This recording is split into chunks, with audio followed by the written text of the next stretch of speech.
Planeas pasar tus vacaciones de verano en África y tu destino es el desierto del Sahara. Se encuentra en el norte del continente, extendiéndose desde el Océano Atlántico hasta el Mar Rojo. Te emociona montar en camello y aprender sobre las ricas culturas de la región. Tomas un vuelo muy largo y finalmente llegas. Te encuentras en el desierto más grande del mundo. ¿Puedes creer que son 9,9 millones de kilómetros cuadrados?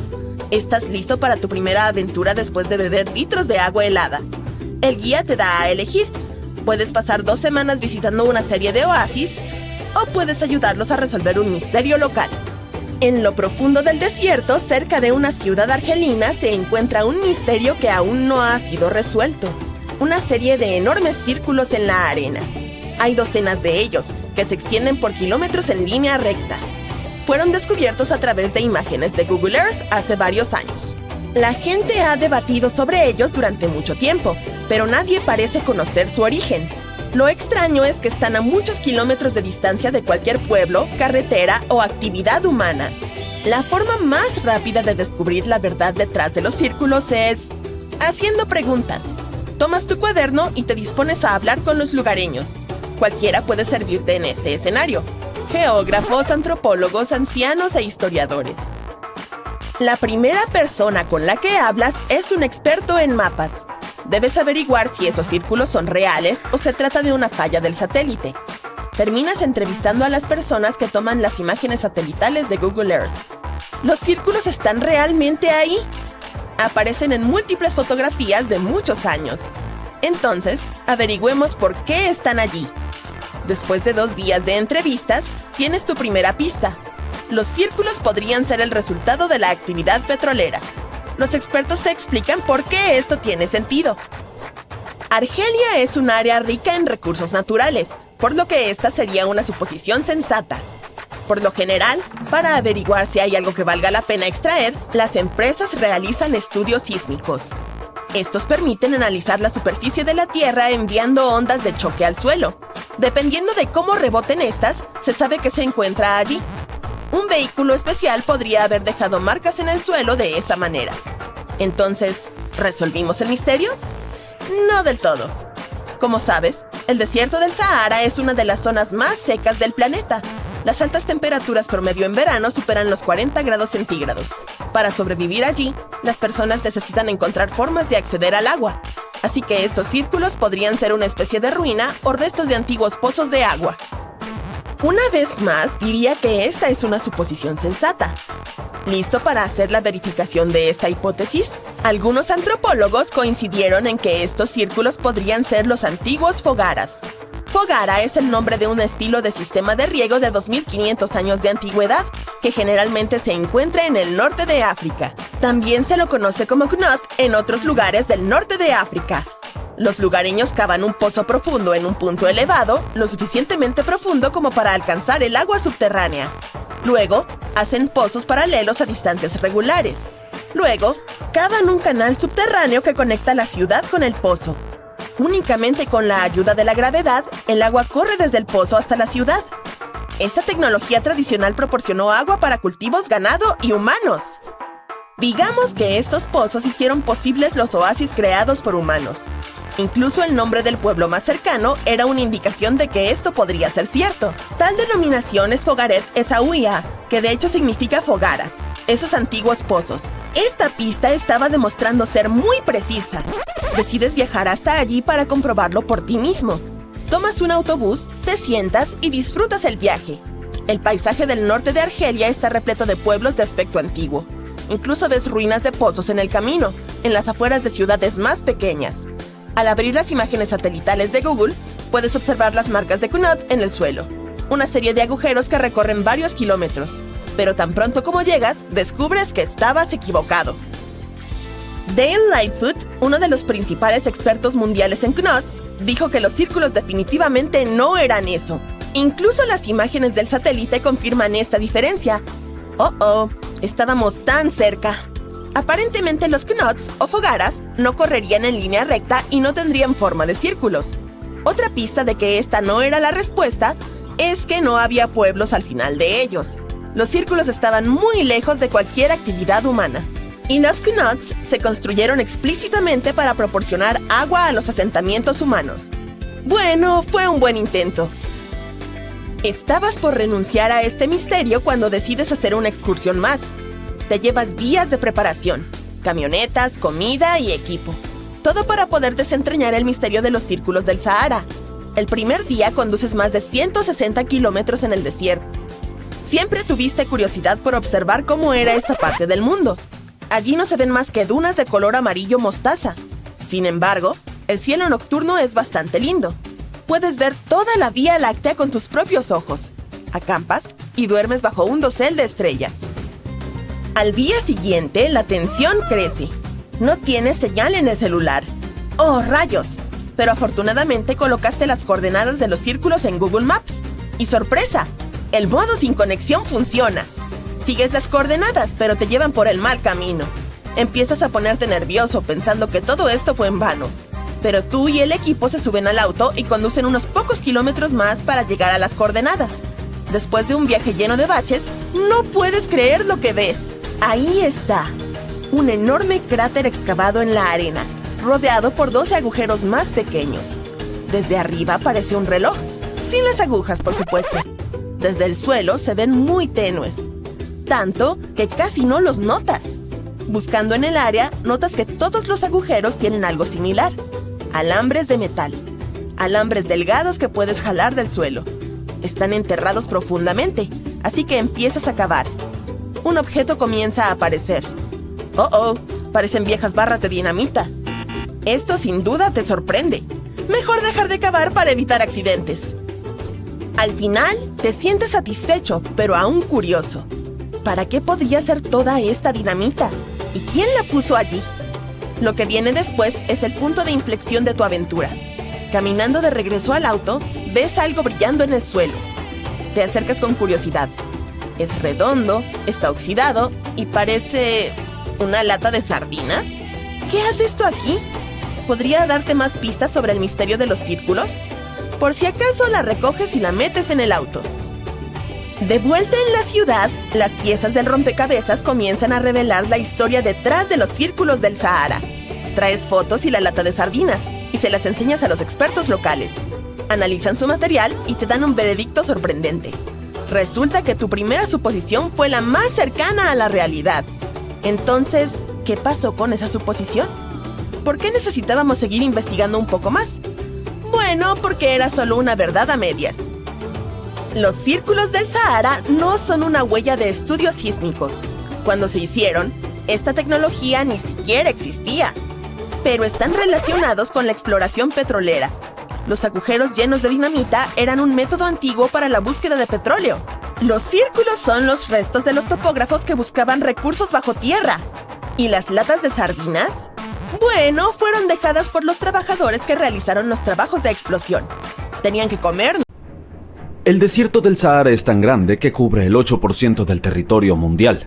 Es más grande que los Estados Unidos o China, pero sorprendentemente no es el desierto más grande del mundo. Es el tercero más grande, detrás de la Antártida y el Ártico. Sin embargo, definitivamente es el lugar más caluroso. Las temperaturas allí alcanzan los 57 grados Celsius. Este lugar tiene algunas de las dunas de arenas más increíbles que jamás hayas visto. Se alzan hasta 450 metros. Pero aquí está lo sorprendente. Existe un verdadero riesgo de que estas dunas continúen esparciéndose hasta cubrir el mundo entero. Sorprendentemente, la influencia del desierto del Sahara se extiende mucho más allá de sus fronteras. Su polvo, transportado por vientos poderosos, llega al Reino Unido y atraviesa el continente europeo, en especial en invierno. Este polvo que se asienta en el suelo cuando llueve es una vista familiar para aquellos que viven en el Reino Unido, ya que a menudo deja un residuo rojo en los autos. Esta conexión entre el Sahara, Inglaterra y Europa sirve como un recordatorio severo del alcance global de los fenómenos medioambientales. Podrías pensar que esto no es gran cosa, pero podría transformar a Europa en un desierto y dejar su suelo infértil y a los europeos sin alimentos. El suelo es un aspecto fundamental de la existencia humana, tan crucial como el agua limpia y el aire. Sin él, nos quedamos con nada más que un paisaje desolado y estéril. El desierto del Sahara ya ha hecho su salto a través del mar Mediterráneo, lo cual es preocupante y podría cambiar el paisaje para siempre. Ya se ha convertido en desierto una quinta parte de España. La próxima víctima será Italia, que también enfrentará el problema de la desertificación. De hecho, casi todos los países europeos están padeciendo el mismo inconveniente. Según un experto, Mauricio Scortino, la tierra que no ha cambiado durante casi 2000 años se convertirá principalmente en roca y las personas que viven en esta tierra se habrán ido. El 60% del suelo en Moldavia ha desaparecido y el problema se ha extendido más allá del Mar Negro.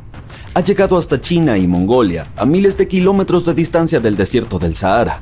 Todo esto provoca pérdidas de $400.000 millones al año. La amenaza es tan significativa que incluso la ONU ha reunido los recursos necesarios para resolver el problema lo más pronto posible.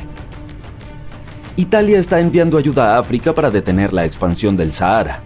Si este proceso no se detiene en los próximos 10 años, millones se verán obligados a abandonar sus hogares. El desierto está creciendo cerca de 48 kilómetros por década. Haz los cálculos y verás cuánto tiempo tardará en cubrir Europa. Desde 1920, el Sahara ha aumentado cerca del 10%. Sin embargo, no toda la esperanza está perdida, ya que más de 172 países se han unido para poner fin a la desertificación del mundo. El Programa Mundial de Alimentos es un proyecto que busca traer de vuelta la tierra verde que alguna vez estuvo presente en el Sahara. Cuando les contaron a las personas que llamaban al Sahara su hogar lo que estaban a punto de hacer, estas básicamente se rieron en sus caras y dijeron que era imposible. Pero cuando tienes un objetivo específico en mente, lo imposible puede volverse posible. Si viajáramos alrededor de 5.000 años atrás en el pasado, veríamos un hermoso bosque con densos árboles verdes y césped. El clima de África ha estado cambiando durante 21.000 años, desde una vegetación fantástica hasta desiertos inhabitables. Esto tiene que ver con la rotación de la Tierra y los monzones que traen agua a este seco continente. Pero con la ayuda de los científicos y algunos trucos ingeniosos, podemos traer de vuelta la vegetación y detener el avance del Sahara. El río Senegal sirve como frontera entre el desierto del Sahara, la ciudad de Senegal y Mauritania. Cuando miras esta área desde el espacio, puedes ver cómo el desierto se está expandiendo hacia Senegal porque casi no hay vegetación en las orillas del río. Los bosques pueden servir como una barrera e impedir que la arena se vuele y el desierto se expanda. Se está realizando un esfuerzo por crear una gran muralla verde y la forma en que lo están haciendo es realmente impresionante. No había crecido nada en el área actualmente restaurada durante más de 40 años, lo que hizo que los habitantes locales buscaran otros lugares para llamar hogar. La gente estaba emocionada cuando vio que la tierra podía ser restaurada. Estaban muy comprometidos y aprendieron a trabajar con el suelo y a cultivar alimentos. En este momento, más de 300 kilómetros cuadrados han sido restaurados y transformados en exuberante vegetación. La región del Sahel está en el punto de partida de la desertificación y es crucial establecer primero una pared verde en esa área. Crear este muro no es ciencia espacial, ya que solo requiere de unos pocos pasos simples. El suelo allí es horneado por el sol y es tan duro como un bloque de concreto. Si alguna vez has vertido agua sobre concreto, sabes que simplemente se aleja. No se queda en un solo sitio. Entonces tuvieron que crear medias lunas retentoras que contuvieran el agua y la hicieran disponible para las plantas. Cuando aprendas cómo funcionan estas medias lunas, podrías decir, ¿cómo no se les ocurrió antes? En realidad esta técnica es milenaria y en su momento fue implementada en el Sahel, pero se perdió con el tiempo. Cuando llueve, el agua se recoge en las medias lunas que están situadas un poco más bajas que el suelo, debajo de las líneas de contorno. Al observar un mapa topográfico, puedes ver estas líneas. Estas muestran la elevación del terreno y juegan un papel vital en la posición de las medias lunas. También existe una especie de banco al final de la forma que evita que el agua se desborde. Y en el medio hay plantas que se muestran felices porque tienen suficiente agua para prosperar. Además, es esencial cultivar plantas nativas que están acostumbradas a condiciones adversas como el sorgo y el mijo.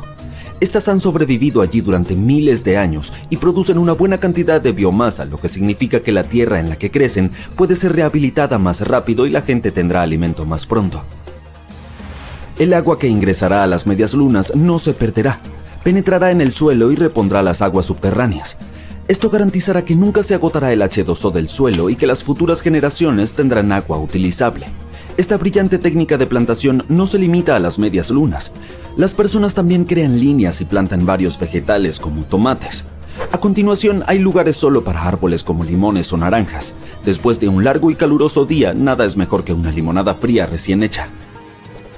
Los árboles también protegerán el suelo y con algo de suerte habrá un nuevo bosque en el desierto del Sahara.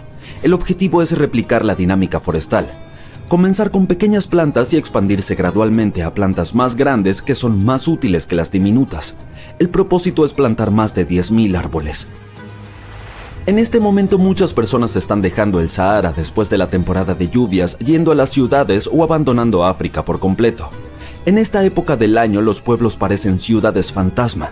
Solo se pueden encontrar animales allí. La mayoría de las personas se han ido. Quiero decir, ¿quién podría culparlas? Nadie quiere vivir en la arena donde nada crece.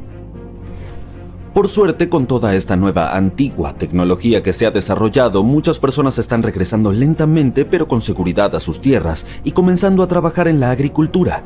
Lo mejor es que no hay inviernos brutales, por lo que las plantas crecen 12 meses al año y las personas siempre pueden tener comida.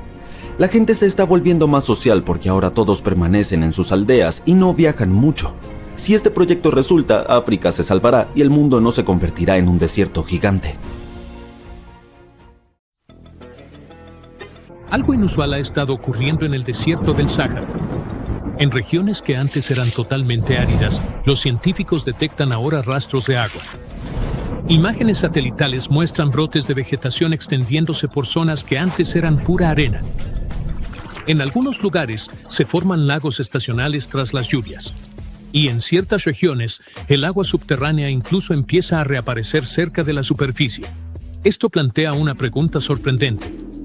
¿Está el desierto del Sáhara empezando a volverse verde de nuevo? Al principio, esa idea suena poco probable. El Sáhara es el desierto cálido más grande de la Tierra, con unos 9 millones de kilómetros cuadrados, casi el tamaño de Estados Unidos. Se extiende por el norte de África e incluye algunos de los lugares más secos del planeta. En muchas zonas llueve menos de 25 milímetros al año y algunas regiones pasan años sin una sola lluvia importante. Pero a pesar de estas condiciones extremas, el Sáhara no siempre ha sido un desierto. Hace miles de años, gran parte de esta región se veía completamente diferente. Durante el llamado periodo húmedo africano, que duró de hace 11.000 a 5.000 años, el Sáhara estaba cubierto de praderas, ríos y grandes lagos. Fósiles demuestran que animales como hipopótamos, cocodrilos e incluso humanos primitivos vivían en zonas que hoy son totalmente áridas. Entonces, ¿qué cambió? El factor principal son los ciclos orbitales de la Tierra. Pequeñas variaciones en la inclinación y el bamboleo del planeta afectan cómo se distribuye la luz solar en las distintas regiones. Hace unos 5.000 años, estos cambios debilitaron el sistema de monzones africanos, reduciendo las lluvias en el norte de África. Con el tiempo, la vegetación murió, el suelo se secó y el Sáhara se convirtió en el desierto que conocemos hoy. Pero el sistema climático que creó el Sáhara no es algo inamovible. Y en décadas recientes, los científicos han empezado a observar señales de cambio.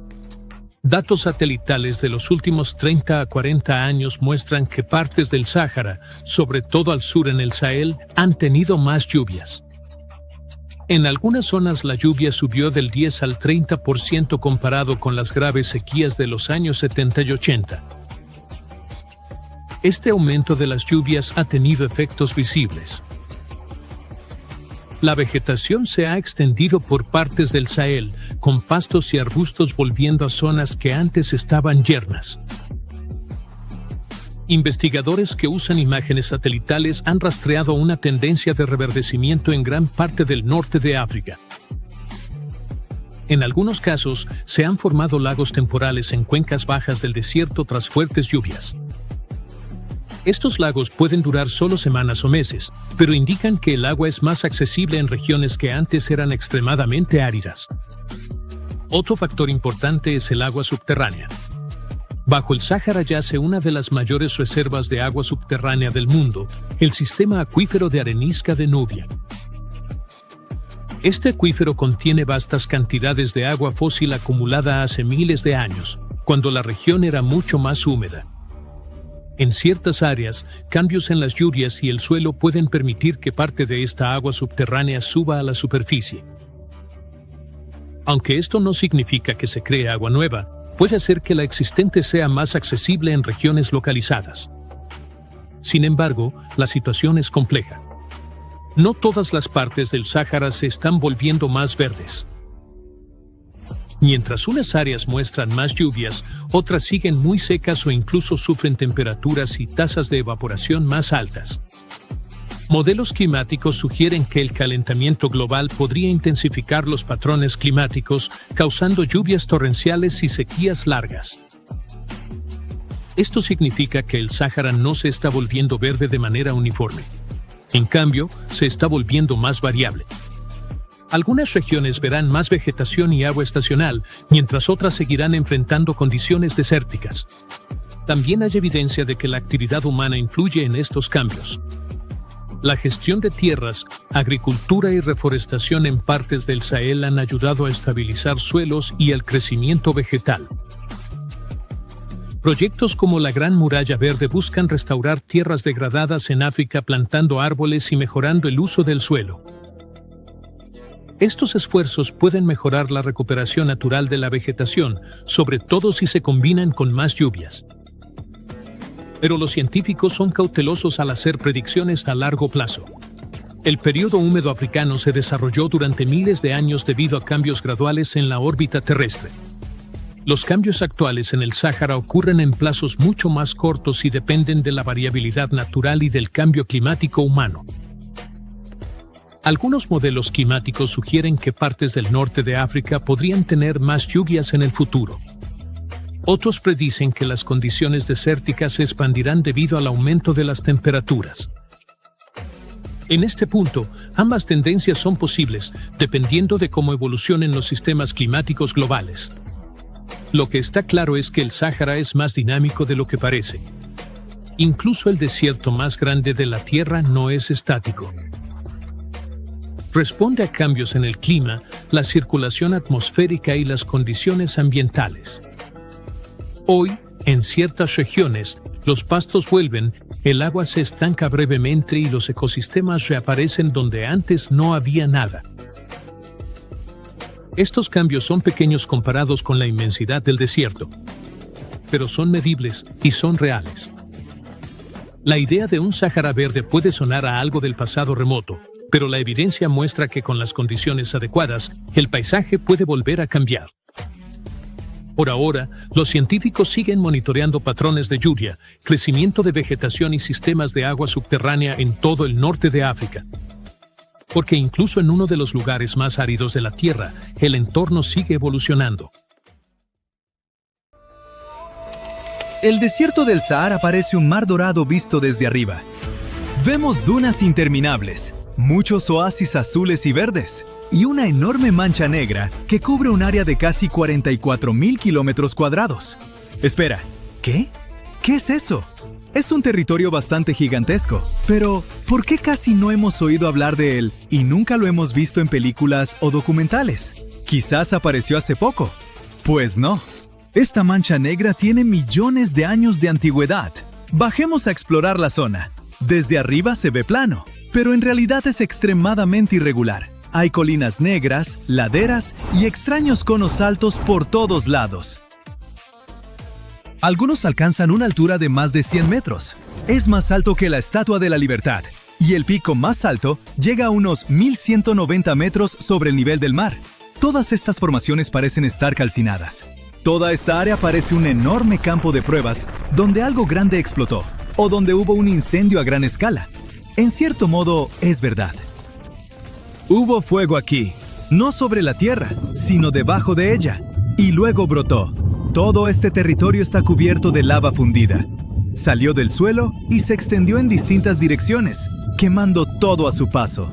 Después, una nueva porción de lava salió y se solidificó sobre la capa anterior. Y así, con el tiempo, la lava formó colinas, conos y todas las montañas que hay ahí. Entonces, ¿resulta que este lugar está cubierto de pequeños volcanes? Más o menos. Hay alrededor de 150. Todos están extintos, y no son exactamente volcanes, Este lugar se llama el campo volcánico de Haruj. Pero los volcanes aquí no se ven como te los imaginas. Aquí puedes encontrar distintos tipos: pequeños respiraderos, chimeneas e incluso volcanes en escudo. ¿Recuerdas cómo se veían los escudos en esas películas épicas sobre la antigua Grecia o Esparta? Son placas redondas y planas con una protuberancia suave. Pues los volcanes en escudo se parecen a esos escudos invertidos. No forman una colina ni una montaña, porque la lava que sale de estos volcanes tiene baja viscosidad, es más fluida y está compuesta principalmente de basalto. Se extiende más lejos que la lava común y tarda más en enfriarse. Como resultado de estas erupciones, aparecen estructuras vastas y masivas, mucho más anchas y bajas que los volcanes ordinarios. Algunas de las rocas volcánicas aquí tienen hasta 6 millones de años. Las erupciones más recientes ocurrieron hace apenas unos miles de años, así que es bastante seguro pasear por aquí y tomar fotos, probablemente. Pero, ¿por qué hay tantos volcanes aquí? La mayoría de los volcanes del planeta aparecen a lo largo de líneas de falla que cruzan las placas tectónicas de la Tierra. Imagina que nuestro planeta es como un rompecabezas. Las líneas de falla son los lugares donde las piezas del rompecabezas se unen entre sí. Cuando ocurre actividad sísmica, el magma al rojo vivo sale por esas grietas y en ese momento aparece un volcán. Bueno, entonces el campo volcánico de Haruj es una falla enorme, ¿no? No. Lo extraño es que aquí no hay ninguna línea de falla. Es más, ni siquiera está ubicado cerca de alguna de esas líneas de falla. Los volcanes aquí tienen un origen bastante inusual. Por alguna razón, un enorme depósito de magma se formó debajo de esta zona, lleno de roca fundida, y había tanta que empezó a burbujear y salir por diferentes puntos. No fueron erupciones explosivas como las de los volcanes comunes. El magma aquí brotaba suavemente por numerosos respiraderos, tiñendo el suelo de un negro oscuro como el carbón. Todos los volcanes aquí están extintos, pero incluso si despertaran, no sería un desastre repentino. Lo más probable es que tendrías tiempo de escapar. Bueno, ahora vámonos al desierto de Karakum, que se encuentra en Turkmenistán. Este desierto cubre alrededor del 70% del territorio del país. Son casi 350.000 kilómetros cuadrados de tierra árida, quemada por el sol. Aunque camines por estas llanuras calientes, valles y crestas durante varios días, no lograrás salir de este desierto. Pero si vas a la parte norte central del desierto, especialmente de noche, puedes ver algo fascinante. Ya desde lejos verás una brillante columna de luz, como si alguien hubiera iniciado un incendio a gran escala. Te acercas y ves un espectáculo fantástico. Un enorme cráter con llamas brillantes. Este lugar se llama el cráter de Darvaza, y no es un volcán. El fuego ha estado ardiendo aquí de noche y de día durante semanas, meses, incluso años. Este enorme cráter arde las 24 horas del día, los 7 días de la semana, y atrae a muchos turistas. Nadie sabe con certeza cómo se formó este cráter, pero la historia más popular dice que unos geólogos llegaron aquí a principios de los 70 a perforar en busca de petróleo. Se pusieron a trabajar, pero el suelo se desplomó debajo de ellos. Aparecieron 3 socavones y empezaron a filtrar metano. En pequeñas cantidades, este gas es seguro. Se usa como combustible. Se quema en turbinas de gas y generadores de vapor para producir electricidad. En la vida cotidiana, este gas ayuda a calentar casas y preparar comida, pero en grandes cantidades, el metano puede causar problemas de salud. Es incoloro e inodoro, y puede que no te des cuenta de que lo estás respirando. El metano no es tóxico, pero tiene un efecto asfixiante que puede provocar daños físicos graves. Además, una fuga de metano puede dañar el medio ambiente porque es un gas de efecto invernadero. Las emisiones de metano pueden provocar un aumento en las temperaturas globales y el efecto invernadero. Entonces, volvamos con nuestro geólogo en Turkmenistán. ¿Conoces esas escenas donde un hidrante se rompe en medio de la ciudad o una tubería revienta e inunda las calles? Esos geólogos tuvieron un accidente similar, pero con metano. Una enorme cantidad de gas empezó a filtrarse desde el subsuelo y había que hacer algo al respecto. Estás en medio de un desierto, junto a un enorme cráter del que se escapa gas explosivo y peligroso sin parar. ¿Tú qué harías? ¡Prenderle fuego! ¡Obviamente! Los científicos pensaron que el fuego pronto quemaría todas las reservas de gas y todo estaría bien. Le prendieron fuego y empezaron a esperar. 1 hora, 1 día, 1 semana, un mes. Pasaron años, pero el gas seguía ardiendo. Y eso era mucho mejor para el medio ambiente que una fuga invisible. Este lugar empezó a atraer turistas y geólogos de todo el mundo. Muchos científicos querían ver el fuego eterno para examinarlo, y algunos lo hicieron. En 2013, un investigador canadiense llegó ahí y descubrió que nadie sabía realmente cómo se había formado ese cráter. Geólogos locales decían que el cráter se había formado en los 60, pero la gente empezó a hablar de él hasta los 80. Ahora es imposible encontrar información exacta sobre el origen del cráter de fuego porque está clasificada. ¿Por qué? Buena pregunta. Si tienes el dinero y las ganas de ir a Turkmenistán a ver el cráter de Darvaza, no te apresures. Después de muchos años, el cráter parece estar calmándose. ¿Pero por qué? ¿Se acabó todo el metano? No. Las autoridades simplemente intervinieron e intentaron detener la fuga. En palabras simples, encontraron la forma de cerrar la válvula. Ahora, en imágenes satelitales, se puede ver que el fuego casi se apagó. Por un lado, es triste que ya no puedas verlo con tus propios ojos. Pero por otro lado, el número de incendios en esta región se redujo a una tercera parte. Bueno, chorros de fuego y magma en medio de dunas calientes no parecen tan extraños. Pero ¿qué tal volcanes activos en medio de llanuras heladas y nieve interminable? En el territorio de la Antártida Occidental, los científicos descubrieron 91 volcanes ocultos bajo una capa de hielo de unos 4 kilómetros de espesor. Esto convierte a la Antártida en el hogar de la cordillera volcánica más grande del mundo. Todo ese hielo ejerce mucha presión sobre los volcanes y posiblemente los mantiene sin erupcionar. Pero como sabemos, la temperatura está subiendo en todo el mundo y el hielo se está derritiendo. Si pierde mucha masa, podría activar los volcanes, que entonces derretirían aún más hielo. Esto llevaría a un aumento en el nivel del mar y muchos otros problemas. Pero hablemos de eso en otro video. Ahora, si le echaras un vistazo al Sahara desde el espacio en este momento, en lugar de un desierto árido verías una imagen sorprendente. Tierras secas salpicadas con algunos lagos y ríos en Marruecos y Argelia. Todo gracias a las intensas lluvias de principios de septiembre de 2024. Estos no son oasis, esto es simplemente el Sahara volviendo a su estado original.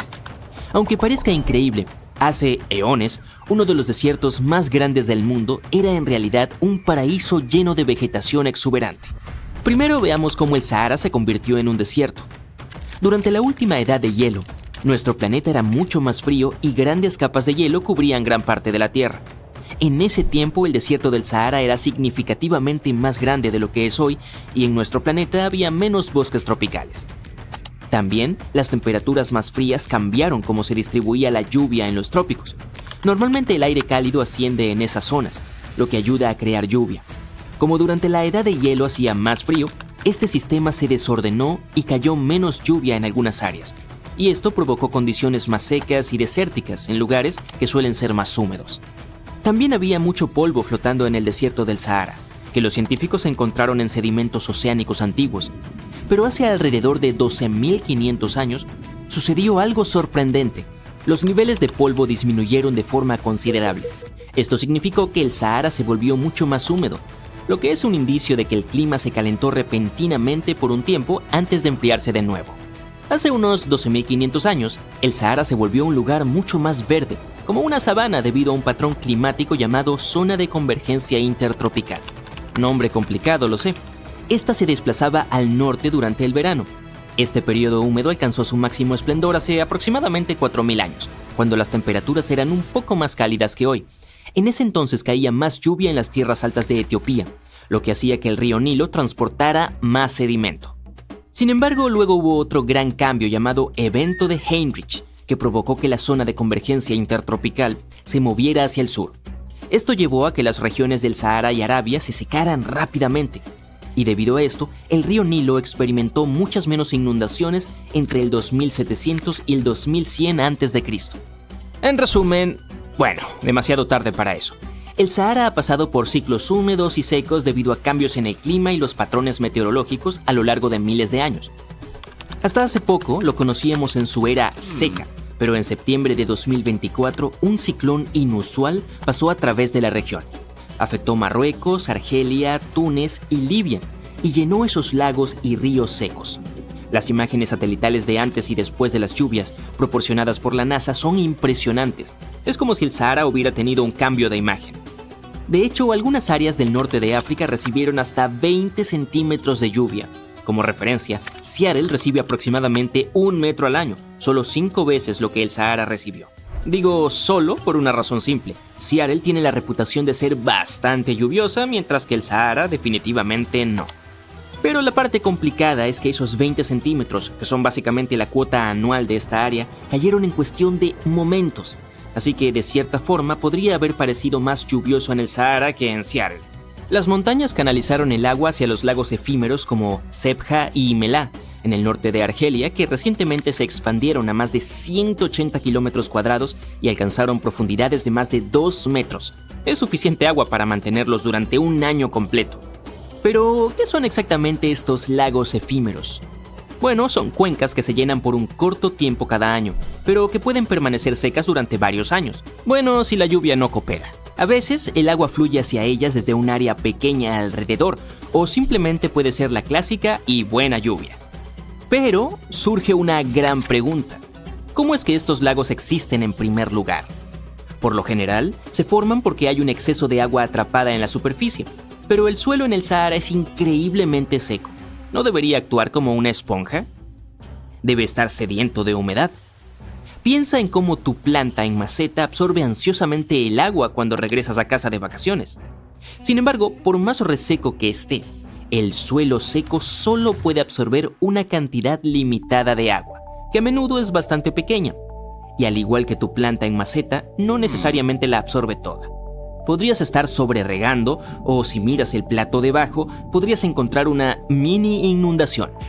Y otro factor significativo que impide que el suelo absorba el agua es la falta de vegetación. En condiciones normales, los árboles, arbustos y diversas plantas ayudan a retener la humedad. Sin embargo, en el desierto esto es casi imposible. Puede haber algunas palmeras, pero eso es todo. Esto también explica la formación de esos lagos temporales. Las precipitaciones que no son retenidas por las plantas se acumulan en los valles bajos y depresiones, lo que crea estos cuerpos de agua efímeros. Y estos lagos pueden durar solo un tiempo limitado, pero eso no significa que no deban tener nombres.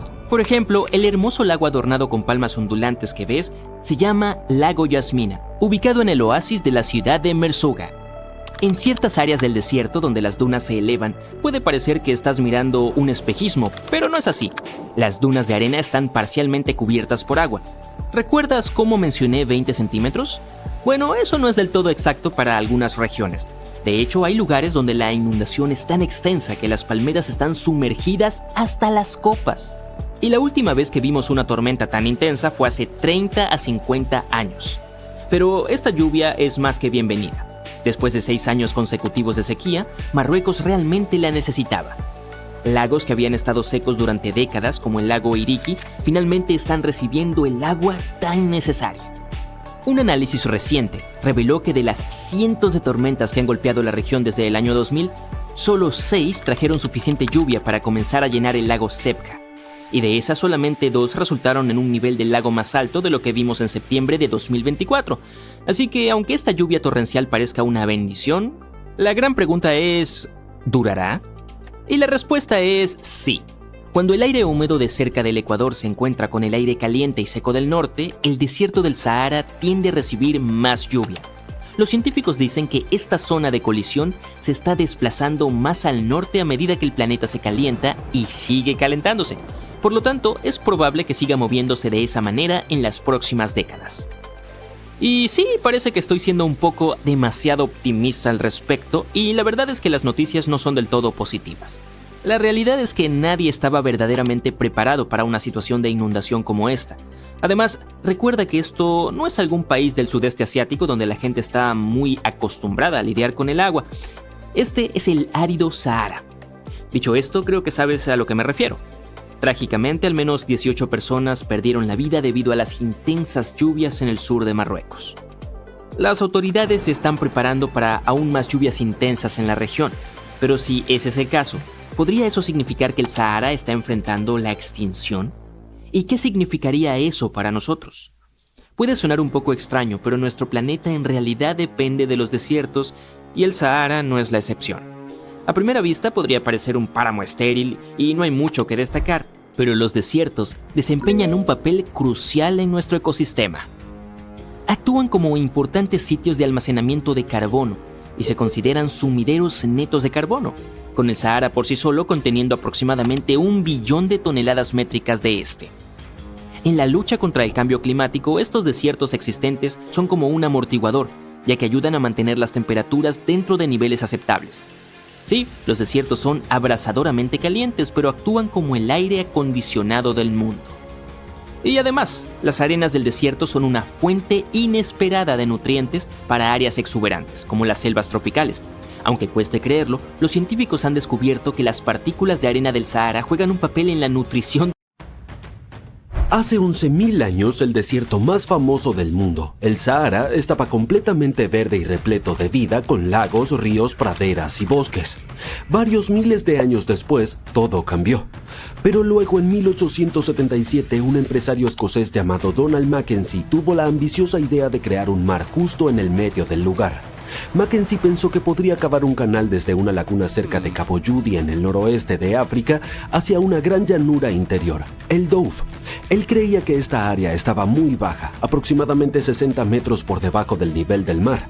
Si la inundaba con agua del océano Atlántico, pensaba que se podría crear un gigantesco mar interior del tamaño de más de 155.000 kilómetros cuadrados. Su idea era usar el nuevo mar para la navegación comercial hacia África Occidental, que poseía abundantes recursos valiosos y mercados con grandes ganancias potenciales. Aunque Mackenzie nunca visitó el Sahara en persona, leyó sobre otras áreas desérticas secas por debajo del nivel del mar como Túnez y Egipto, que tenían lagos salados llamados chots. Pero el empresario se equivocó en cuanto a la elevación del terreno y no recibió la inversión suficiente, por lo que no pudo materializar su proyecto.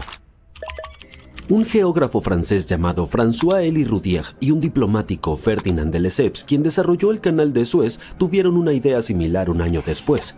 Roudier se inspiró en el historiador y geógrafo griego Heródoto, quien mencionó la bahía de Tritón en sus escritos. Es una especie de Atlántida de África, ya que no hay pruebas de su existencia y nadie sabe exactamente dónde se encontraba. La llanura salina podría haber sido el lecho marino de la bahía de Tritón y podrían revivir este mar. Así que el grupo francés pensó que podrían cavar un canal desde el mar Mediterráneo hacia un lago salado estacional en la actual Túnez. El agua fluiría hacia las cuencas secas y crearía un mar interior. Esperaban que tuviera unos 7.700 kilómetros cuadrados de área y 23 metros de profundidad. Definitivamente requeriría una enorme cantidad de agua. Se suponía que el nuevo mar convertiría el desértico paisaje en un jardín floreciente. El clima en la zona se volvería más fresco y habría más lluvia en la región. Y aquí viene la mejor parte para los franceses. Reemplazarían las caravanas comerciales con barcos de vapor y generarían más ganancias. El costo de este proyecto sería casi $1.000 millones en el dinero actual. Algunas personas estaban preocupadas de que este nuevo mar crearía pantanos llenos de bacterias peligrosas. Las autoridades francesas detuvieron el proyecto cuando descubrieron que muchas de las áreas involucradas no estaban por debajo del nivel del mar, y el plan era simplemente imposible. Algunas personas también temían que pudiera inclinar la Tierra sobre su eje de una manera peligrosa o enfriar Europa hasta el punto de que hubiera una nueva edad de hielo. Pero la idea persistió y más recientemente Egipto estaba considerando inundar la depresión de Qattara en el Sahara Oriental a través de un canal o túneles desde el mar Mediterráneo. El agua se evaporaría rápidamente debido al clima desértico y un equilibrio controlado entre la entrada y la evaporación les permitiría generar grandes cantidades de energía hidroeléctrica. Pero el proyecto involucraba el uso de energía atómica para abrir el nuevo canal y no se concretó. El famoso escritor Julio Verne describió la inundación del Sahara en su última novela, La invasión del mar. En el libro, los científicos no llevaron a cabo sus planes de convertir el desierto en un mar, pero un terremoto hizo el trabajo por ellos. Así que si el libro se hace realidad, podríamos ir a nadar en un nuevo complejo turístico del mar del Sahara en el futuro. Otro proyecto de inundación masiva tiene que ver con el lago Eyre en Australia. Cuando se llena por completo, se convierte en el más grande del continente. Esto ocurre solo unas pocas veces por siglo y cuando sucede, el lago tiene la misma salinidad que el agua de mar.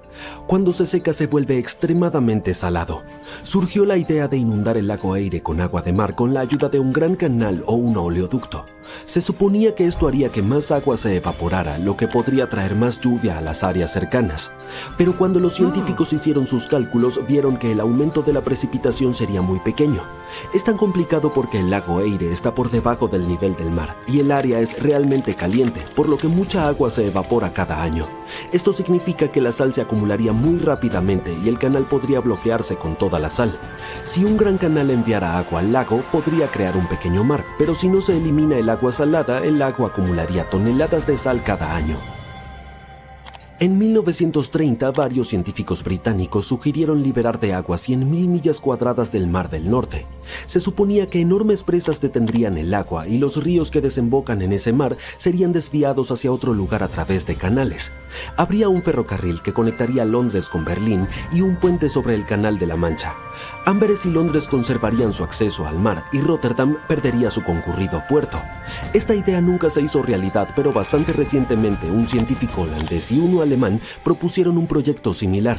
Su idea es construir una presa que mediría 475 kilómetros de largo entre el norte de Escocia y el oeste de Noruega y otra sección entre el oeste de Francia y el suroeste de Inglaterra. Los científicos hicieron algunos cálculos y concluyeron que el proyecto costaría entre 276 y 552 mil millones de dólares. Parece mucho dinero, pero podría salvar a unas 25 millones de personas que viven en 14 países europeos de las aguas altas. Entonces, si distribuimos ese presupuesto a lo largo de 20 años, el costo sería superior al 0.1% de su PIB combinado.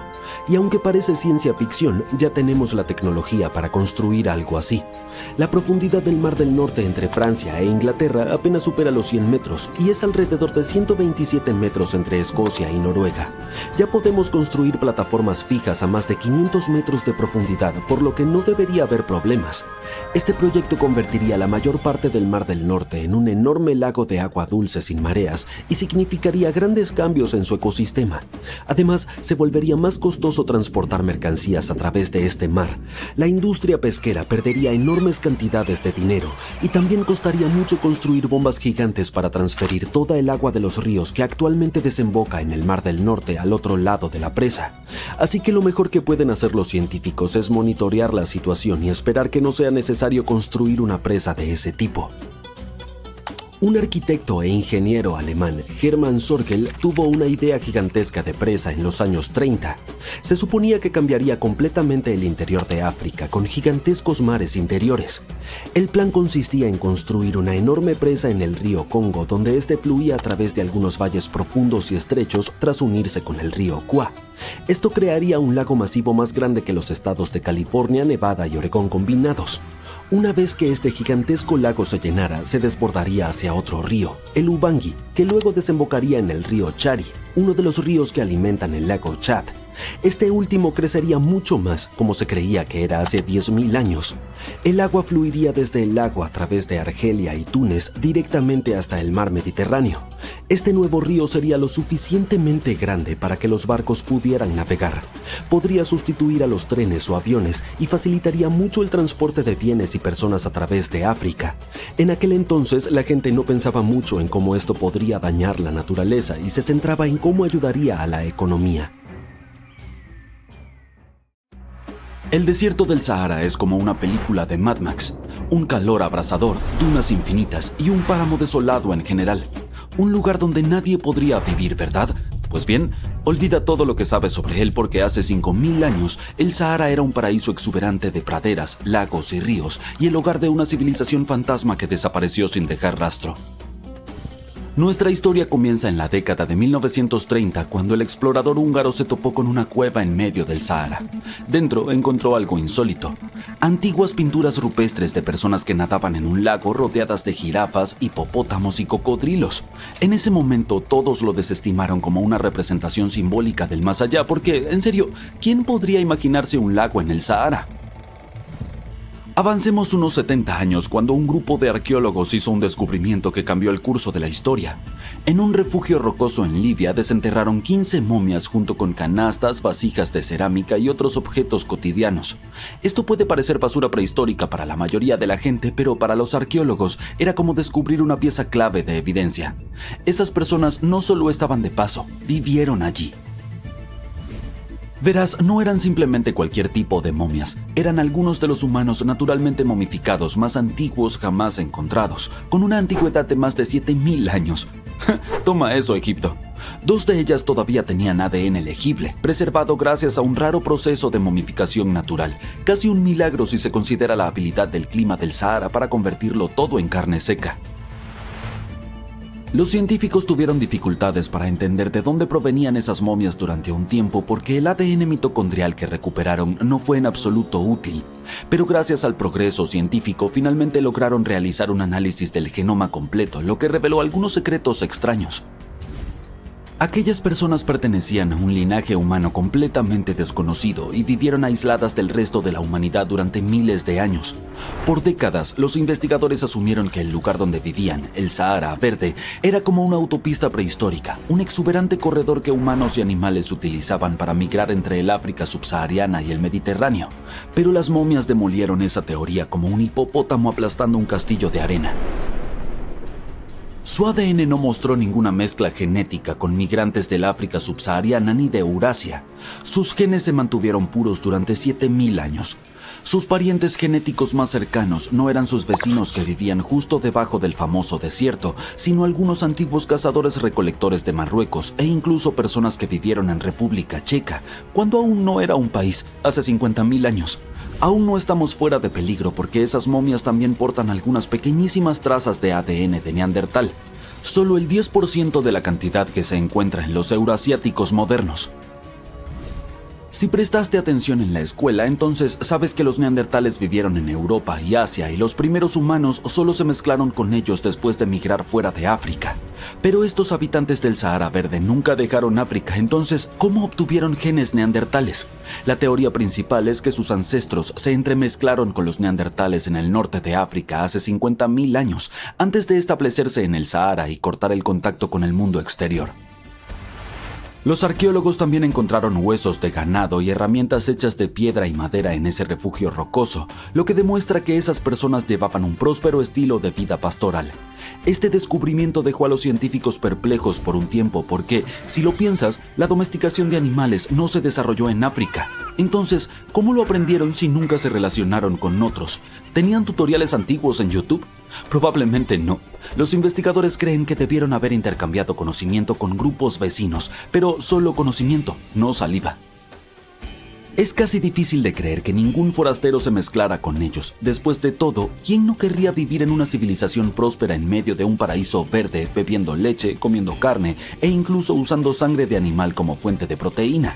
¡Delicioso! No tenían que cazar para cada comida gracias a su ganado y el agua abundante hacía que la vida fuera bastante buena. Y sin embargo, nunca se casaron con personas ajenas. ¿Por qué? Tal vez fue una elección cultural no salir nunca con alguien fuera de su propio grupo, o quizá fue el propio paisaje el que los mantuvo aislados. Aquí es donde los científicos apuestan.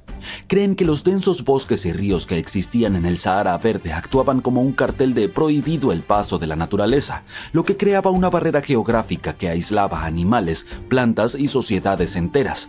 Este aislamiento es la razón por la que sus genes eran tan únicos. Estos individuos no se mezclaban con nadie más. Pero esta cápsula del tiempo genética casi no sobrevivió. Durante la mayor parte de la última edad de hielo, el Sahara fue aún más inhóspito que hoy en día. Una verdadera zona muerta donde los humanos no podían sobrevivir. Hace 70.000 años, incluso las personas más resistentes desaparecieron, retirándose al valle del Nilo y a la costa mediterránea. ¿Por qué? Porque la Tierra era un acosador climático. Los glaciares masivos robaban toda la humedad, lo que debilitaba los monzones hasta que las nubes de lluvia apenas llegaban al norte de África. Luego vinieron los golpes finales. Armadas de icebergs inundaron el Atlántico Norte, desencadenando sequías devastadoras cada vez. Esta fue la era suprema de prohibido el paso del Sahara. Ahora, probablemente te estés preguntando cómo es posible que el Sahara se volviera verde después de todo esto y luego regresara a ser un desierto otra vez. Bueno, todo comenzó hace 15.000 años. Yo no estaba presente en ese entonces, cuando la Tierra se estaba despidiendo de la última glaciación. El eje de nuestro planeta estaba un poco tambaleante y debido a eso el hemisferio norte se acercó más al Sol, por lo que comenzó a recibir luz solar y calor adicionales. Este verano eterno convirtió al norte de África en un enorme imán de humedad, el cual atraía agua del Atlántico y hacía que todo cayera en forma de lluvia sobre el Sahara. El resultado de esta increíble cantidad de lluvia fue una exuberante sabana completa con lagos del tamaño de pequeños países. Pero el período húmedo africano no fue solo un milagro único. La verdad es que este cambio eterno entre verde y desierto ocurrió en el Sahara más de 230 veces desde que nació el desierto. Durante uno de estos eventos, el Sahara incluso se expandió, volviéndose más grande de lo que es hoy en día. Entonces, cuando apareció el Sahara verde, puedes apostar que trajo el cambio definitivo al ecosistema. Esto no fue solo una leve capa de pasto, estamos hablando de una transformación total. La transformación fue tan completa que incluso remodeló las poblaciones animales. Los guepardos de repente tuvieron dificultades con la nueva dinámica de presas, mientras que roedores como el ratón multimánmato prosperó en los repentinamente abundantes pastizales. Fue como un Tom y Jerry al revés. Pero no empieces a empacar tus trajes de baño prehistóricos todavía. Este paraíso tenía dientes. El Sahara era un laberinto ecológico de ríos infestados de cocodrilos, mosquitos portadores de malaria y grandes felinos acechando en la hierba alta. Cruzarlo habría sido como jugar una partida real de Hungry Hungry Hippos. Probablemente esta es la razón por la que más grupos no se establecieron permanentemente. El clima del Sahara se alternaba entre húmedo y seco cada 20.000 años, un código postal poco estable. Para la mayoría de las civilizaciones antiguas era más inteligente tratar el Sahara verde como un buffet libre, tomar los recursos y marcharse antes de que el desierto regresara. Sin embargo, este periodo del Sahara verde duró 10.000 años, lo que les brindó a nuestros pastores misteriosos mucho tiempo para prosperar. Pero hace unos 5.000 años, el eje de la Tierra se volvió a desplazar, las lluvias se alojaron y el Sahara se secó más rápido que un charco en julio. A medida que el desierto regresaba, los pastores del Sahara verde no tuvieron más remedio que empacar su ganado y marcharse. Algunos investigadores creen que migraron hacia el Nilo y sentaron las bases para el antiguo Egipto, así que supongo que su legado sigue vivo. Además, es posible que su linaje puro ya se haya extinguido, pero algunos genes tenues de las momias aún se pueden encontrar en las personas que viven en el norte de África hoy en día. Pero las momias introvertidas no eran las únicas que utilizaban el Sahara verde como Airbnb. De hecho, tenían vecinos a la vuelta de la esquina en un pueblo junto a un lago en Níger, para ser exactos. Esas personas prosperaron durante 5.000 años y dejaron atrás el cementerio más antiguo del desierto del Sahara, incluido a un hombre enterrado en un caparazón de tortuga, un hombre de Halloween sonriente con dientes limados y un conmovedor abrazo familiar congelado en el tiempo. Bueno, ahí estás. El sol está abrasador. Tienes sed. Todo lo que puedes pensar es en agua y en huesos antiguos bajo tus pies. Estás deambulando por el Sahara, el desierto cálido más grande de la Tierra. En este momento, estás cruzando una extensión de arena llamada Valle de las Ballenas. Y en toda esta área de 194 kilómetros cuadrados, los fósiles cubren el suelo tan densamente que no puedes evitar pisarlos. El paleontólogo Hesham Salam dice que es una imagen habitual en este lugar. Los huesos sobresalen directamente de los acantilados, como si te invitaran a que los examines.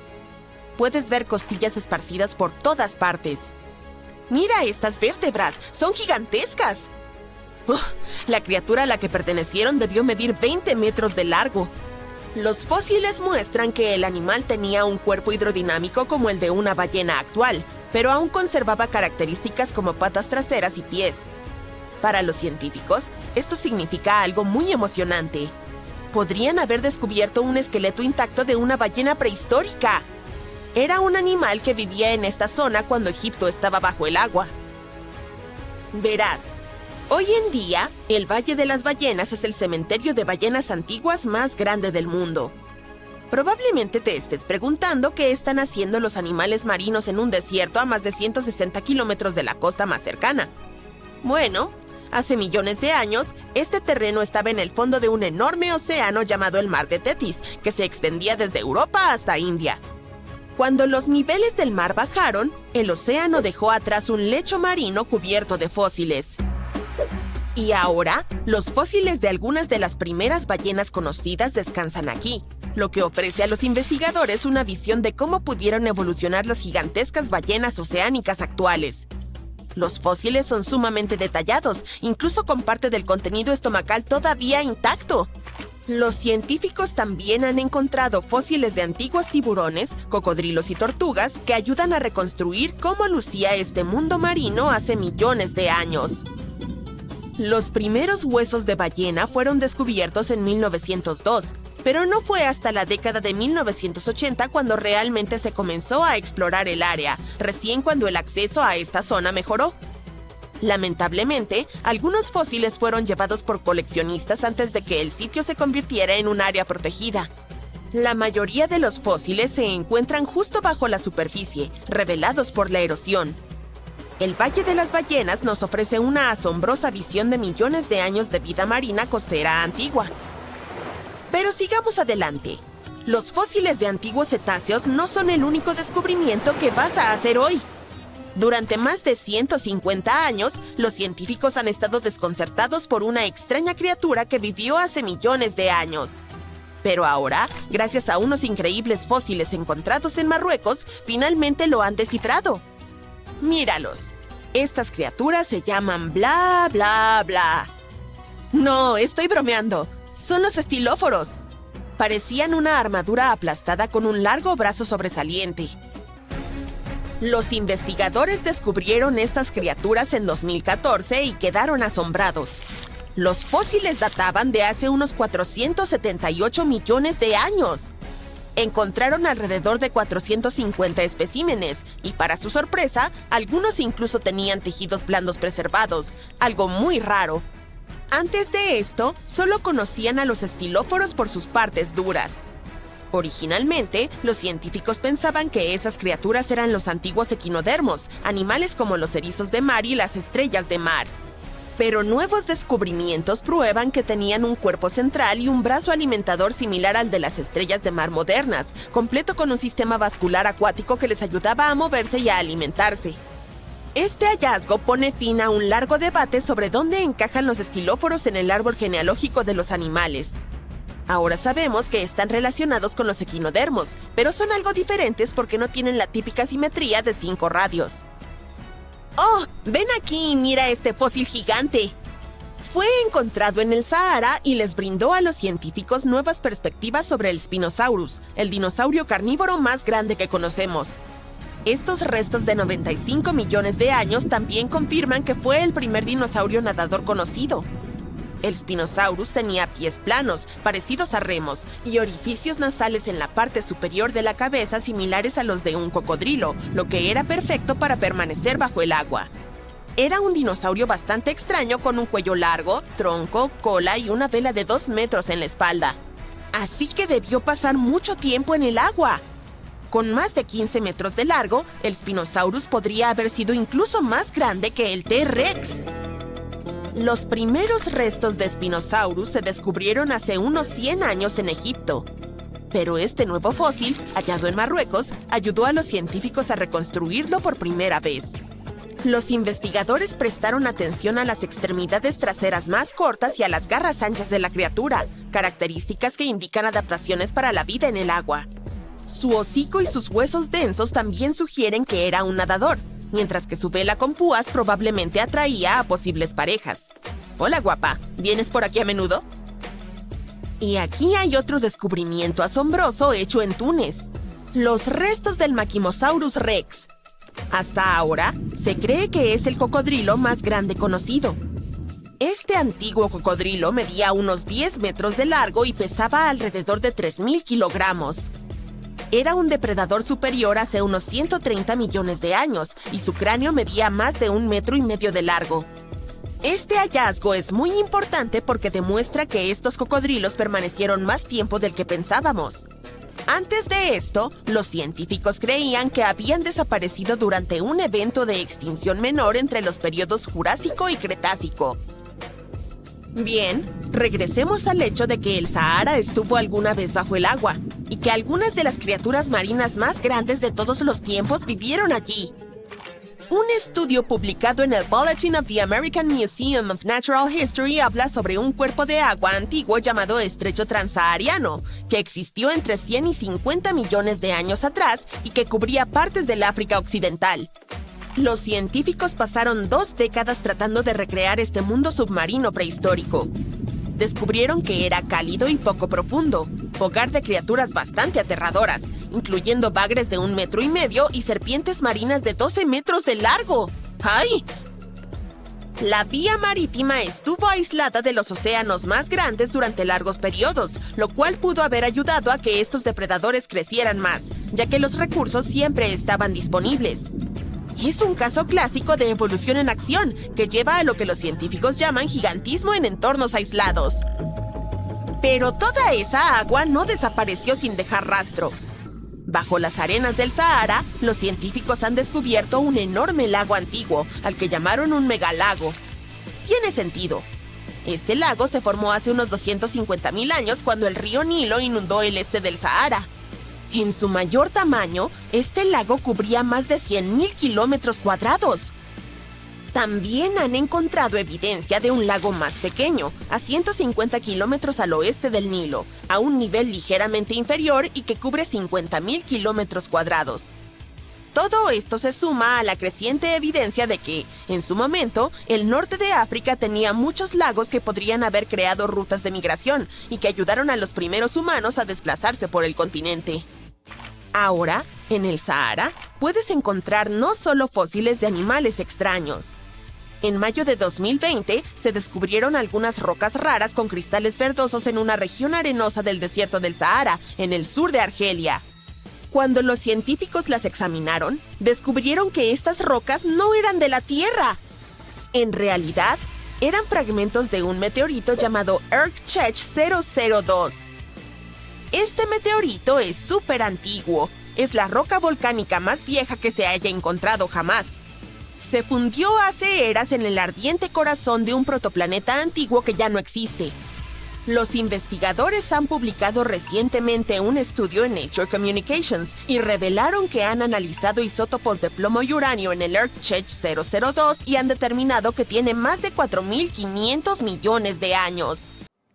Todos crecimos creyendo que Stonehenge era el observatorio más antiguo del mundo, pero ahora hay una competencia seria por el título. Nafta Playa fue construida a más de 3.200 kilómetros de distancia, en el sur de Egipto, y miles de años antes que Stonehenge e incluso que las pirámides de Giza. En 1973, un guía beduino, Eidem Arif, se topó con un extraño conjunto de enormes formaciones de piedra mientras cruzaba el desierto del Sahara. Llevó al arqueólogo estadounidense Fred Wendorf al lugar, ubicado a aproximadamente 96 kilómetros del Nilo. El amigo y colega de Wendorf afirma que el equipo encontró las piedras mientras hacían una pausa para ir al baño en el desierto. De cualquier manera, lo que encontraron cambió la historia. Al principio, Wendorf pensó que las estructuras de piedra eran solo formaciones naturales, pero luego se dio cuenta. Esta área había sido un lago, lo que significaba que no debería haber rocas naturales allí. Siguió regresando al sitio durante décadas, y para principios de la década de 1990, su equipo finalmente descubrió un círculo de piedras que parecía alinearse con las estrellas de una manera que nadie podía explicar. Después de 7 largos años intentando descifrar el misterio del lugar, Wendorf contactó a un experto en arqueoastronomía.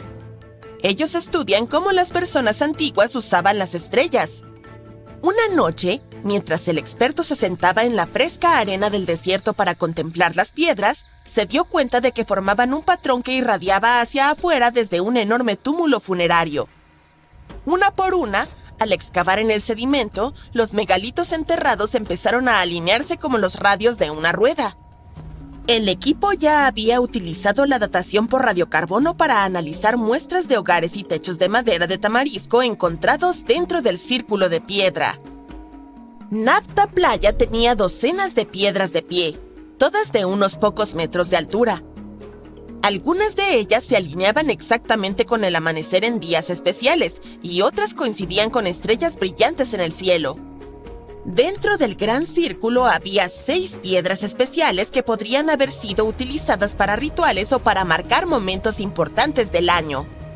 Alrededor de ellas, 29 piedras de pie podrían haber funcionado como un calendario simple para ayudar a las personas a saber cuándo llegaba un evento importante, como el solsticio de verano, el día más largo del año. Cuando el sol se levantaba en el lugar justo, era un signo de que la temporada de lluvias estaba por llegar. El círculo de piedras alguna vez estuvo alineado con las estrellas más brillantes del cielo del norte: Arcturus, Sirio y Alpha Centauri. Algunas piedras incluso apuntaban a la constelación de Orión. Al trazar el movimiento de Arcturus por el cielo, descubrieron que coincidía perfectamente con el círculo alrededor del año 4800 a.C. Eso significa que era el sitio astronómico más antiguo jamás descubierto, y puede que la gente de Napta Playa haya estado observando las estrellas miles de años antes de que los telescopios fueran incluso inventados. Parece que tenía un gran significado para las personas que vivían y viajaban a través del desierto. Hace más de 10.000 años, la larga, fría y seca edad de hielo, que había durado decenas de miles de años, finalmente estaba desapareciendo. El norte de África recibió enormes monzones y lluvias que llenaron lagos estacionales. Así, partes del desierto se transformaron en oasis efímeros. Para los pueblos nómadas que recorrían esta tierra inhóspita, estas lluvias de verano lo eran todo. Toda su forma de vida giraba en torno al ganado. Cuando los arqueólogos abrieron la tumba central en Napta Playa, desenterraron huesos de ganado e incluso una enorme roca tallada con la forma de una vaca. Las personas que lo construyeron usaban las estrellas para guiarse y encontrar pozos de agua ocultos como Napta Playa, que probablemente contenían agua durante unos 4 meses al año, comenzando con los monzones de verano. Pero en aquel entonces no había estrella del norte. Así que, en su lugar, navegaban usando estrellas brillantes y la forma en que el cielo parecía girar en círculos sobre ellos. Cuando los lagos estaban llenos, los megalitos quedaban parcialmente sumergidos y desde la orilla occidental se veía el reflejo de las estrellas en el agua oscura. Napta Playa es mucho menos famosa que Stonehenge, quizá porque sus piedras estaban enterradas y el famoso sitio en Inglaterra estuvo abierto a los visitantes durante miles de años. Lamentablemente, cuando se hizo famosa, algunos turistas arruinaron partes al mover las piedras, lo que desalineó los antiguos alineamientos estelares. Para protegerla, las autoridades trasladaron todo a un museo, donde la gente puede ver las piedras y la estatua de la vaca tallada sin dañarlas. Pero el observatorio egipcio no es la única construcción similar a Stonehenge.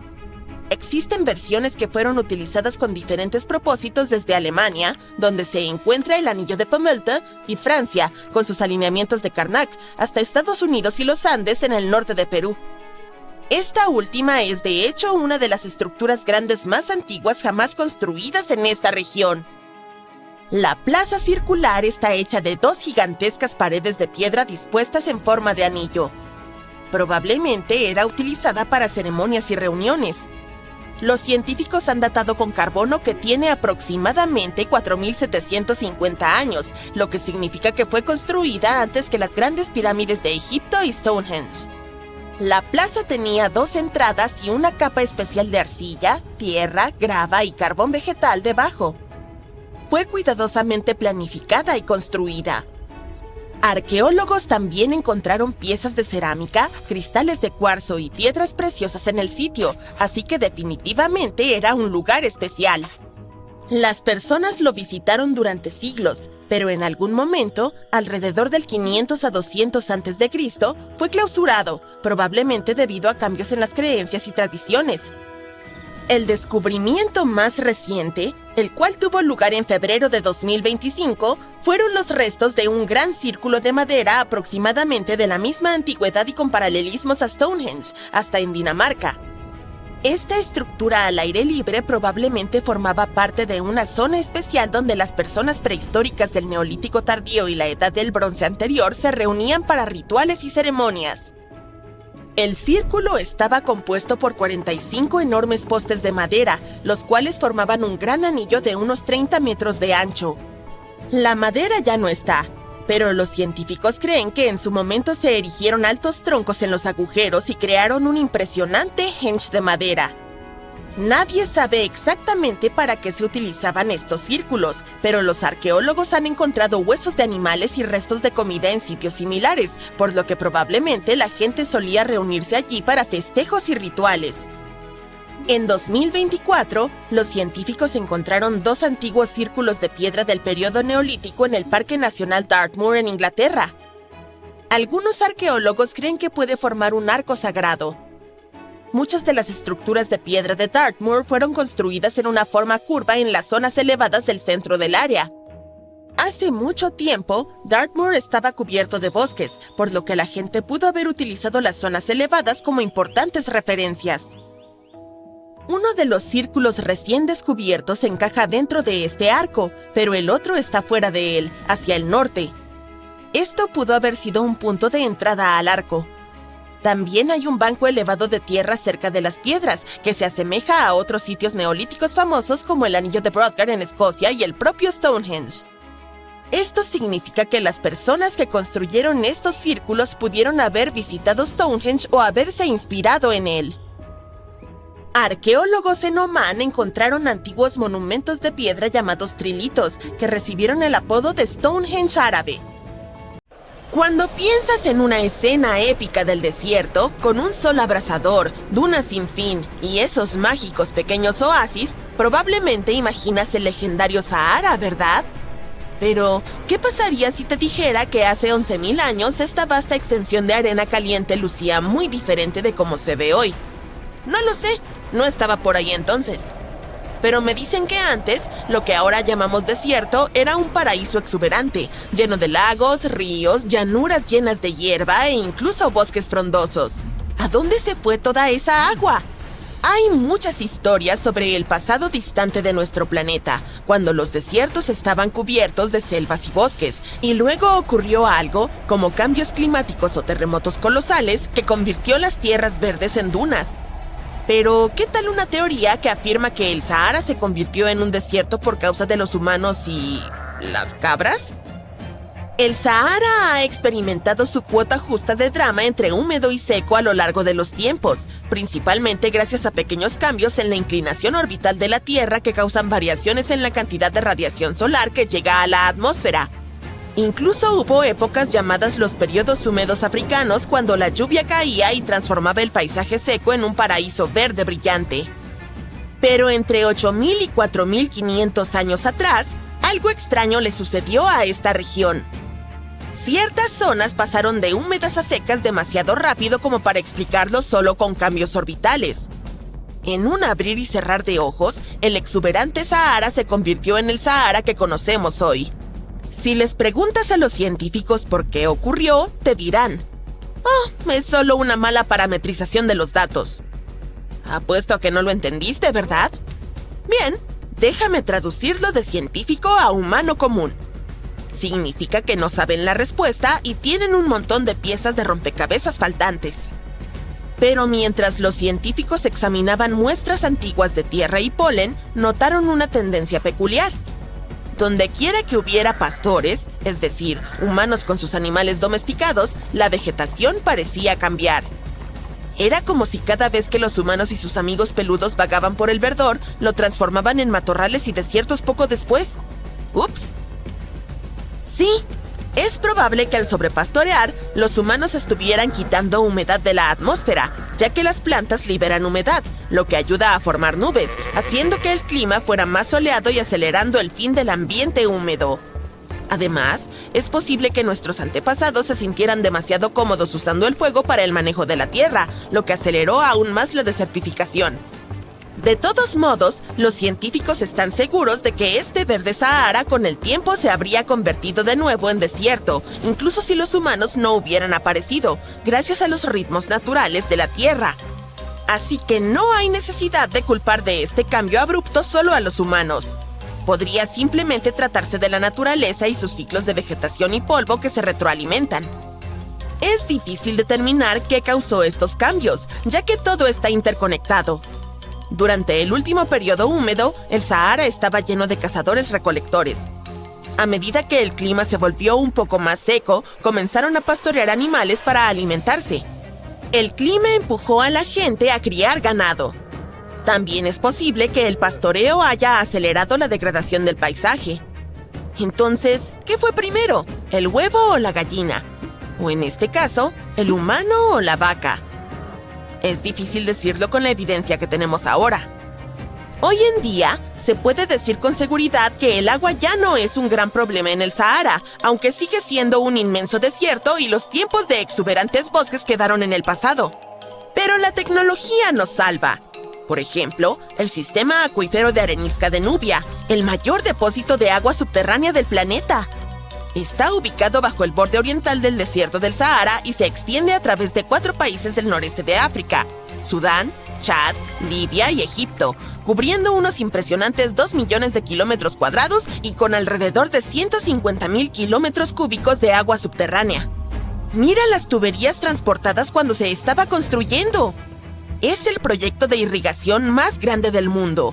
No es de extrañar que sea factible prosperar en el Sahara hoy en día. Pero imagina prosperar en el desierto del Sahara con solo una fuente de agua. Parece algo difícil, ¿verdad?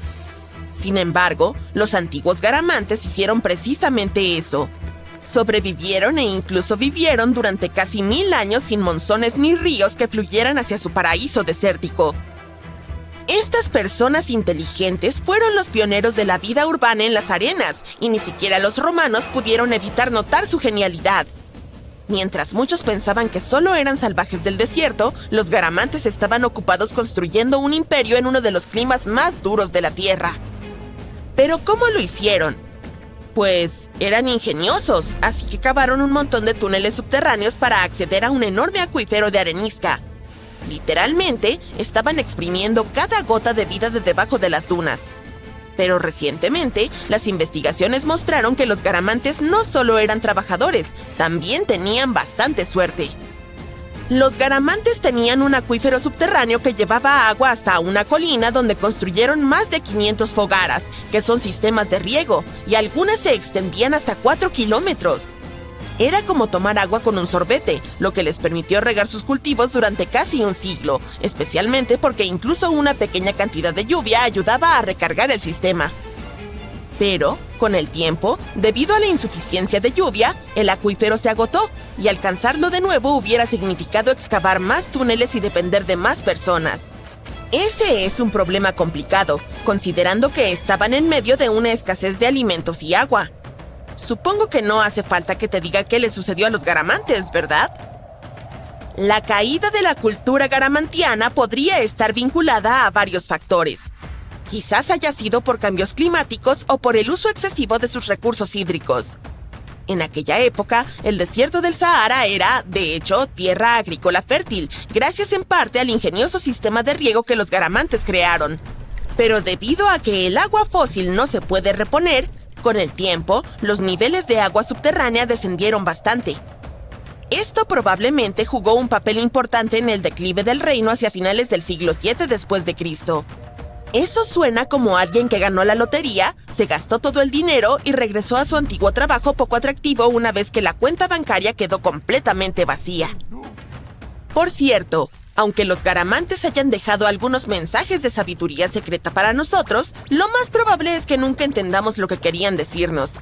Nadie sabe qué idioma usaban, y sus textos son casi indescifrables para nosotros hoy en día. Pero volvamos al Sahara Verde.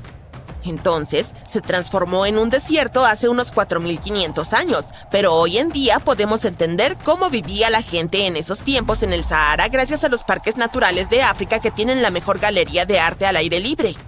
Hay más de 15,000 pinturas y grabados antiguos que representan la vida cotidiana de hace alrededor de 11,000 años. Sin embargo, si los grabados no son suficientes y sientes deseos de visitar un verdadero desierto verde, solo tienes que reservar un vuelo a California. Uno de los fenómenos más hermosos del mundo, la superfloración, ocurre allí. Mira todos estos colores: naranja, verde, rosa. Es un milagro. Las flores silvestres crecen en medio de un desierto caluroso después de varios años de lluvias en lugares secos.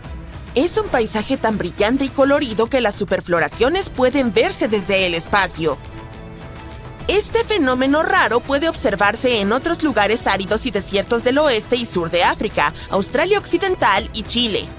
En todos estos sitios, el clima es muy caluroso y seco en verano. En invierno llega aire.